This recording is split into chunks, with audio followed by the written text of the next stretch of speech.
What's up guys? Welcome to AnimeKouhai. If you'd like to help me out, please hit the like button and subscribe to my channel. Although it appears that a dragon's scales and wings can be added to or removed at will, after the transition, they seem to change into Majin with a dragon motif. Despite belonging to the same species as Gabble and the others, they appear to have evolved along very separate routes. They might even turn into a different species if they kept evolving. Sokka and her followers are stronger than the Hiryu in every way. Sokka herself had enough magicules to be similar to an archdemon, and they had been enhanced to the point that one could refer to them as Greater Majin. They had, as expected, succeeded in considerably boosting their power. Okay, let's dispatch the 3 corp commanders and then call the remaining ones in. Testarossa, Ultima, Carrera, Ranga, and Hakuro, step forward. Ranga was inseparable from Gobta. The advisor was Hakuro, who came next. The 3 demon girls who had been hired as inspectors and intelligence officials were the next group. Ranga emerged silently from my shadow when I called to him. Hakuro also showed up unannounced. Carrera was grandiose, Testarossa was elegant, and Ultima was light. They approached the podium and bowed down in front of me. I would give them each a reward now that they were all present. Ranga was first. He had helped Gobta and done a good job. Ranga, I want to thank you since you not only fought with Gobta, but you also shielded him. My lord, what do you mean? I simply carried out my obligations. What a funny dude. However, I could tell by the way his tail was wagging that he was delighted to hear my compliments. Well, then, you may now refer to yourself as the Star-Lord. Ranga yelled in approval. A soul corridor was built between us right away. Ranga, like me, started evolving right away, and it appears that the Harvest Festival has begun. Oh my lord. Do you need to sleep? Then relax a bit. Nothing required patience. Ranga returned to my shadow, where I placed him to sleep. The way things were going, I had no doubt that the wolves I was in charge of had also gotten the gift. I was eager to find out what would transpire after the evolution. Ranga slept in my shadow rather than running amok. The 4 had finished. It seemed like I wouldn't have anything to worry about at this rate, but let's simply carry on with the ritual until the very end without stopping. Hakuro was the next. In your capacity as Gobta's advisor, you have performed admirably. I'm grateful. It means nothing. Gobta is maturing, so soon he won't require my assistance. No, there is a significant difference between Hakuro being present and not, in light of the prize. Hold on a second, Rimuru-sama. I am content that you paid attention to my daughter Momiji's requests. Oh, I seem to recall him saying that before, but I'm not going to stop there, am I? Those are 2 distinct concepts. I hope for the best for Momiji and Benimaru. The situation must also be challenging for you as a father now that Alvis-san has stepped in, don't you think?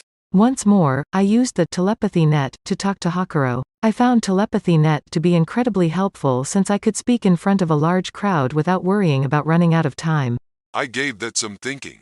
However, I have faith in young Benimaru-sama. My daughter's eyes are likewise trustworthy, of course. Thus, I am content. That's great. I think Benimaru will satisfy their needs equally. However, only God is aware of whether or not they will give birth. So, Wait a second. Awards for merit, aren't they significant? Furthermore, the task I asked Karabe to complete for me is included in the reward I have provided for you. I'm hoping you'll agree so Karabe's efforts aren't in vain. That's correct. A freshly made sword was ready for Hakuro. Karabe has been sharpening his talents quickly lately. He did a fantastic job, and the sword was of legendary quality.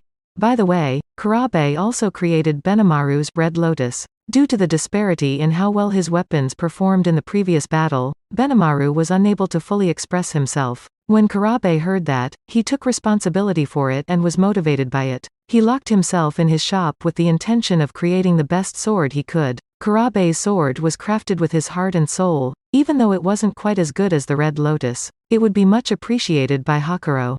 oh Karabe, if that's the case, I'll gratefully welcome it. Yes, you're welcome to take it.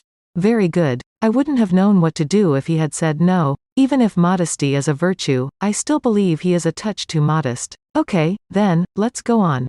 Don't stress over it. It's for you. Take that. Rimuru-sama's generosity won't go to waste. I, Hakuro, respectfully accept this sword. Hakuro took the sword with ease. It was time to continue with the 3 demon girls next. In actuality, I first struggled with making a decision. It would make sense for me to evolve the 3 demon peers if I were only thinking about boosting our power. But as I told Benimaru and Geld, I didn't think it was the right moment to evolve them. I did not have sufficient souls, which was one reason, but another was that I was unsure of my own ability to govern them. They must be put on hold until I am certain of their potential strength. I made the decision to let Diablo evolve first and watch how it develops because these three were on the same level as Diablo. In another way, Diablo makes me feel a little apprehensive, but for the time being, it's best to keep that from your mind. Diablo appears to be one of the strongest in my opinion. There seems to be some difference in strength among the primordials as well, according to their personalities. I have Diablo take care of the 3 demon girls, who are directly under my command. I shall therefore consider their evolution after Diablo's evolution is finished and decided. Even yet, I don't have enough souls to help them evolve right now. Giving these 3 the chance to contest superiority or inferiority would be problematic in my opinion because there appears to be some sort of checks and balances built between them. It would, if anything, be too risky. There would be problems if they didn't all evolve simultaneously. Geld advised that I solely think about Carrera, so I was inclined to do that, but I refrained for the very same reason. In addition, Carrera had more magicules overall than Diablo did. Giving her power felt too dangerous. I felt that unchecked power is damaging to oneself. After all, Carrera's nuclear magic, known as gravity collapse, was unreliable. Even Geld and his allies would have been completely destroyed if it had failed. I felt a little worried about the character of someone who could use that kind of magic in that circumstance, even if it was entirely under control. It's critical to always check for safety. I made the decision to hold off on evolving her until I could see how things turned out. You 3 did a great job as intelligence officers, Testarossa, Ultima, and Carrera. You have gathered souls for us, and we are using them well. There might be resentment if I use what you've acquired for people other than yourself. Although Testa and the others had made the majority of the contributions to the collection of souls, I had considered keeping quiet about the evolution of the souls. I confided in them because I thought it would be rude to keep quiet, but they refuted me with such vigor that my words were cut off. What do you mean, Rimuru-sama? No complaints from us. That's true. Instead, it's us who haven't paid you back enough. Milord, they are both correct. We already feel satisfied. We now possess bodies. Even the name. This alone is sufficient to make us formidable. All 3 of them dismissed any potential displeasure in unison. They had more than enough strength already. They were more powerful than the awakened Gabble even as they are now. When I heard them say that, I was persuaded. But refusing to reward them was a different story. I am pleased to hear that. Thank you. It gives me the impression that my heart will remain with you forever. Because of this, I sincerely hope you accept the gift I have planned for you. A gift? But there is no escape from it. How can I refuse if the Lord has stated so? Right? I blocked the exit initially because if they decline, it will be too much hassle. I'm going to acknowledge you as executives in appreciation of your work this time. You will carry on doing your job as usual, but during a war, you will receive some command authority. I'll also give you these titles. Testarossa, the Killer Lord. Ultima, the Pain Lord. Carrera, the Menace Lord. Following a few interviews, I came up with these titles. Although the names may sound somewhat cruel, they accurately capture what had been occurring during this fight. I believed that their leadership role of fighting suited them well. I give you permission to refer to yourselves as such going ahead. I want you to be my confidants going forward, exactly like the senior executives do. according to your will. All 3 of them bent their heads at the same time as they heard what I said. They seemed to enjoy the new titles. I was relieved that there had not been any complaints as I saw the 5 of them return to the queue. The rituals of evolution persisted. I would then make a call to people who had participated in the labyrinth. A new set of tools was handed to Gozer and Mezer. I formally nominated Gadra as the guardian of the 60th floor and gave him responsibility over the demonic colossus. As the leader of Dungeons Elite 10, Beretta was currently retired. Gadra had attained full membership in the Elite 10. He would be granted access to each floor's research facilities as a reward. From this point forward, he would also be active in the research aspect of things. I choose to believe him. I guess it was an excellent reward for him because he was ecstatic about it. The moment to talk would be if he had stolen my study materials, but I thought it was pointless to worry about. He was a sweet old man, and I hoped he would now try his best to be an ally. Everything was going smoothly so far. That being the case, it was time to get to work. I did not command Beretta or the 4 Dragon Kings who left the Elite 10. I would set them aside for the time being, because they were under Ramirez. 9-head Kumara as the guardian of the 90th floor. Insect Kaiser Zijin as the guardian of the 80th floor. Apito, the Insect Queen, is the 79th level's floor boss. Adelman, the Immortal King, is the guardian of the 70th floor. Death Paladin Albert is the floor's 70th defender. A group of distinguished individuals. There didn't seem to be any reason to be concerned about anyone losing control at this time. It was therefore time to evolve them one at a time. Kumara was first to speak. Kumara was given the moniker, Chimera Lord, by me. Perhaps as a result of her success in exacting revenge during this conflict, Kumara appeared to have increased in stature. Actually, when we first met, Kumara had been a foe of mine. In our world, anything can happen at any time. Despite the manipulation she had been subjected to from Clayman, she was delighted and proud to have triumphed over Colonel Kanzi's.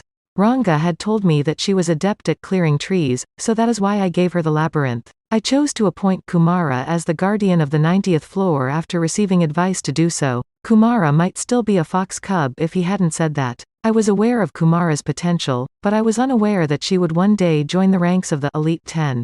No, maybe from the minute I gave her that name, it was meant to be. In any event, I appreciated Ranga's advice. At this point, Kumara controlled 8 supernatural monsters. Each of the magic creatures that controlled the 82nd through 89th floors as floor bosses was powerful enough to be considered calamity class. They were the 8 components that made up Kumara, and they had a hazy familiarity to me as well.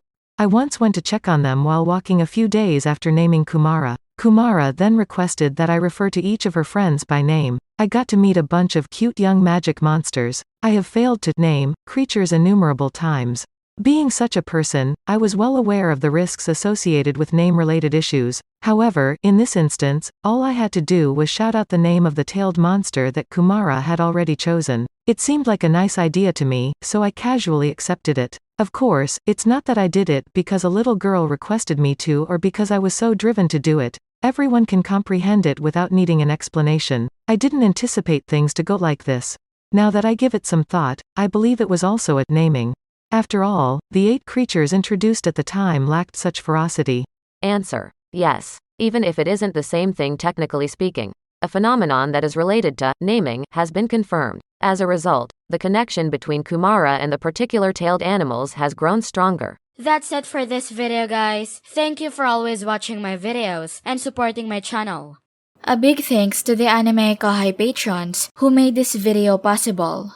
Sanketh Chalu, Jared Bressler, Chad Vota, I Like Anime, Ray Perez, Chris Guzman, Havox, Speed Saber, James Waters, Arijit Das, Curtis Loban, Judah Herrera, Justa Guy, Jason Martin, Miss L.W. Hernandez, Benjamin Villar, Zach Rossan, Byron, Donald Williams, Moab A, Day of Light, John M, John Charles, Godman Gaming, Akon Engok, Markithian Tidwell, Andre L. Hamilton, Adrian, Kumo, T-Bush, John L, Tojam, Edgar Fuentes, JV, Dirty Old Hobo, Gonse Direco, Thomas, J, Christ, Juan Ignacio, Joshua Cousins, Jose Hernandez, Vethelny, Lunel Scarlett, Khaled, Christian Deshazer, Cal Robs, Divine C. Harris, Destiny Smith, Panda Cats, Aaron Alarcon, DeAndre Nance, Monty Boy 98, D-Man, Wise Viking, Ruben, Luis Caro, Yuki Iki, Pedro Robles, Kamal Ebanks, Chris Jr., Isaac, Shadow Wolf 660, Koala King 93, Devon, Little 95, Coyote de Peza, Quilly Buckner, This Is Not My Username, Mizel Bizel, Zephyros, Alver, Normal Defate, Joshua Andrade, Jaya Keshav, Gary Miles, Nobody 0034, Dragon Spawn 666, Alex Gomez, J. Rule, Sayonori, Alfredo Renteria, Liel Tiram, Liron Sangkap, Eric Tass, Christopher Mash, Edward Garcia, Ekotski, Sri Nanduri, Foolish Prophets, Ethan Madison, Louis Strutter, Charles Bailey, Funky Junkie 22, Sky T, Diego Ginoza, Nick H, Andre Hamilton, Jason Torres, Sesh, Sergio Aguilar, Simon Road, Emperor WSA, George Hage, Stabby Cakes, Pratik Bandari, Arod Dare, Von Joseph, Faiz Mansour, Deriha Skerte, Jackson Early, Esau Nadaka, Carl Stephen Bernadal, Tank Bailey, Gareth Hashimoto, Steven Madison, Kim Man, Homelike Drop, Fazli Topador, Pioneer Midlowski, Theodore Sanchez, Oscar Jacobson, Mam Wang Min, Matandahan, Vasto Lord.